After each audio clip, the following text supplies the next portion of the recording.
this building was put in place in 1942 in April of that year.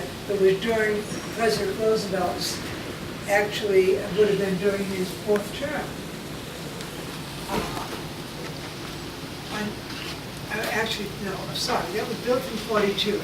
He died during his 4th term, and that would have been April of 1945. So, here we are in April of 45.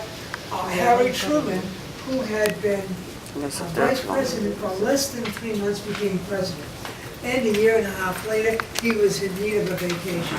His doctor not only suggested taking a vacation, but taking a vacation in a warm climate. So after considering several places, it was finally decided the submarine base at Key West. This being the base, there'd be ample security, and for the most part, the weather here is beautiful. So, President Truman's first vacation was in 1946. He so enjoyed himself that he returned the following year, and then in November of 1948, he won the election over Thomas Dewey. The Navy, realizing that he would be returning, then suggested building a new house along the water's edge so that the president could enjoy a water view. But President Truman was a very practical person. His response to that suggestion was, but what's wrong with this house? Really nothing, except for the view. The Navy abandoned its plans for building a house and instead redecorated this one. And they did it in a brief amount of time, short time, 3 months. When President Truman returned to Key West in the spring of 1949, he was very happy to see all the changes that had taken place, and he enjoyed the house throughout his presidency. In December of 1972, President Truman died, and in honor of his being here so many times, the entire complex, which had, as I mentioned a while ago, it began with just 2 acres, now is over 100 acres, and it was all renamed the Truman Annex.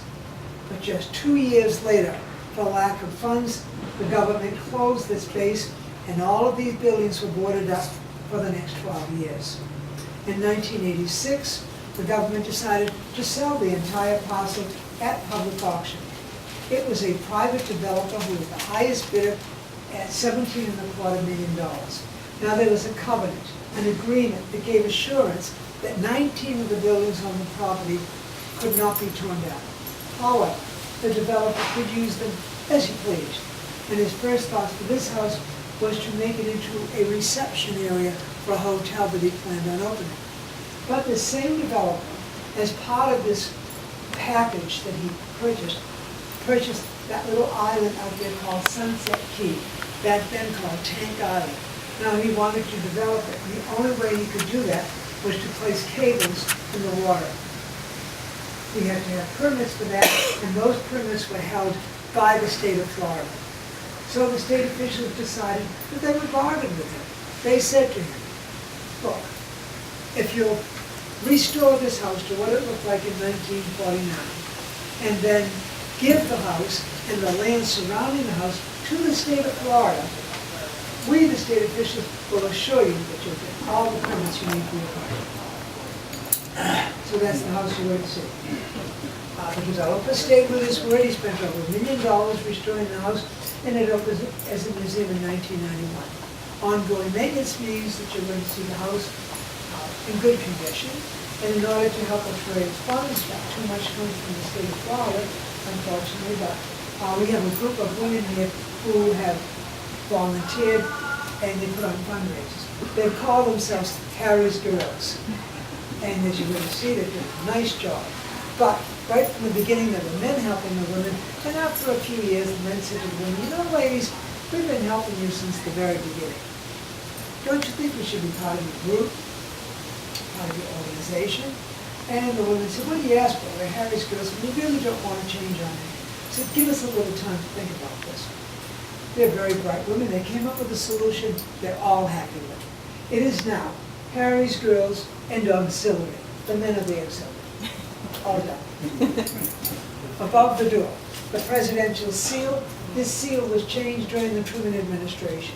At one time, the eagle's head faced the arrows. President Truman felt that looked warlike. He had the head of the bird turned to face the olive branch, a sign of peace. Stars were added in circular formation.